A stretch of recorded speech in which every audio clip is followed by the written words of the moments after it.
My dear friends, our passage is from the Gospel according to St. John chapter 17 from verse 11b to 19. This is part of the high priestly prayer of Jesus where he speaks as an intercessor with words addressed directly to the Father. The theme is that they may be one. My hope is to re-echo the subject of unity and how it is central to the Christian life.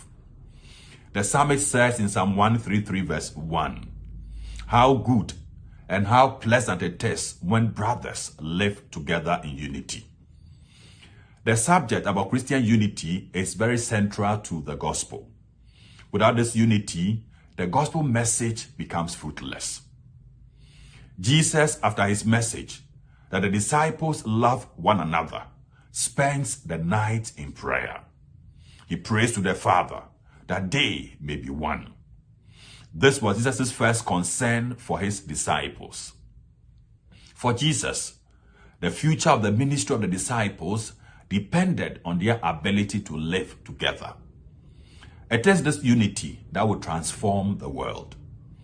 Living together in unity is therefore an answered prayer. When we look into our world, we have this unity that Jesus prayed for. When we look into our society today, what do we see? We have couples who are unable to live in harmony.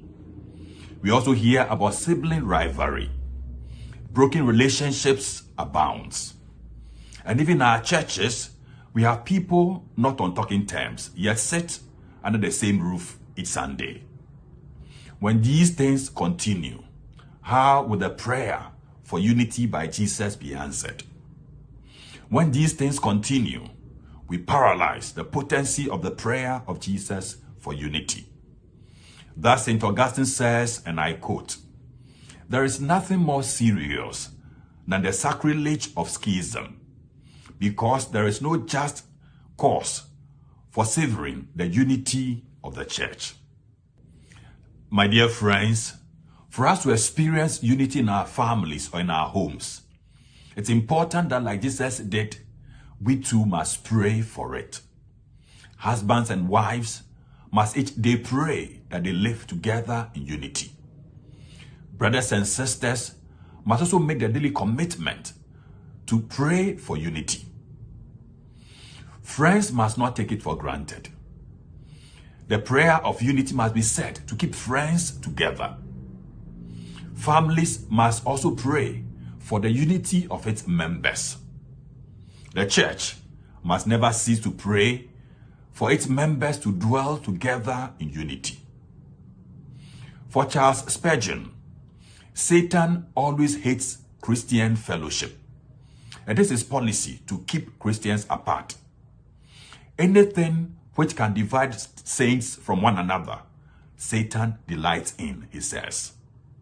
Since union is strength, Satan does everything possible to promote separation.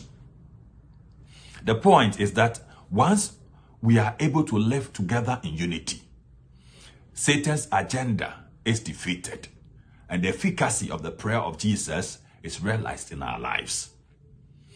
For Pope Francis, to understand one another and to grow in charity and truth, we need to pause, to accept and listen to one another. In this way, we already begin to experience unity. Unity grows along the way. It never stands still. Unity happens when we walk together, the Pope says. My dear friends, it's important to acknowledge that Jesus gave us a model for this type of unity. He says in the prayer, and I quote, "that they may be one, just as we are one," unquote. This means that the disciples must be united with an intimacy similar to the oneness shared by Jesus and the Father. This is deep. In other words, the kind of unity Jesus talks about is the type that is divine. And when we look at it from the human perspective, it will be impossible. And that is why Jesus himself goes into prayer. With this type of unity, it's only prayer that makes it possible. It is only prayer to the Father that can make it happen. Hence the psalmist says, and I quote, "If the Lord does not build a house, in vain do its builders labor." Once it is divine, it's only God who can effect it. The conclusion, therefore, is this: that Jesus, please continue to pray on our behalf to the Father, that we may experience unity in our relationships, in our families, in our churches, and in the world. Without your help, we can do nothing, O Lord.